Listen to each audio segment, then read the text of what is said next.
রাধে রাধে বন্ধুরা, আশা করছি তোমরা সবাই ভালো আছো। আজ যে রেসিপিটা করব দেখতে থাকো, অবশ্যই ভালো লাগবে। এখানে কেটে নিয়েছি উচ্ছে, আলু, সজনে ডাঁটা, কড়া বসিয়ে দিয়েছি আর সাদা তেল দিয়ে রান্নাটা করব। ফোড়নে দিয়েছি শুকনো লঙ্কা, তেজপাতা, কালো জিরে। উচ্ছে, আলু তেল লবণ দিয়ে একটু ভেজে নিয়ে তারপরে দিয়ে দিলাম সজনে ডাঁটা। সজনে ডাঁটাটা আমি নেড়েচেড়ে ভেজে নেব। এদিকে আমি মশলাটাও করে নিচ্ছি। দিয়েছি 2 চামচ সর্ষে, 1 চামচ পোস্ত, 5 পিস কাজু, 5টা কাঁচা লঙ্কা, অল্প জল দিয়ে ভালো করে পেস্ট আমি করে নিয়েছি। দেখো কত সুন্দর হয়েছে। এবার আমার এদিকে ভাজাটাও হয়ে গেছে। পেস্টটা দিয়ে দিলাম হলুদ গুঁড়ো। এখন আর লবণ দেব না।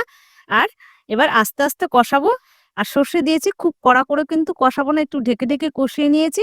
আমার কষানো হয়ে গেছে। এবার দিয়ে দিলাম জল। জল দিয়ে আমি নেড়ে চেড়ে দিয়ে দিলাম ডালের বড়ি। ডালের বড়ি আগে থেকেই ভেজে রেখেছিলাম। বন্ধুরা, সজনে ডাঁটা চচ্চড়ি খেতে কিন্তু দারুণ লাগে।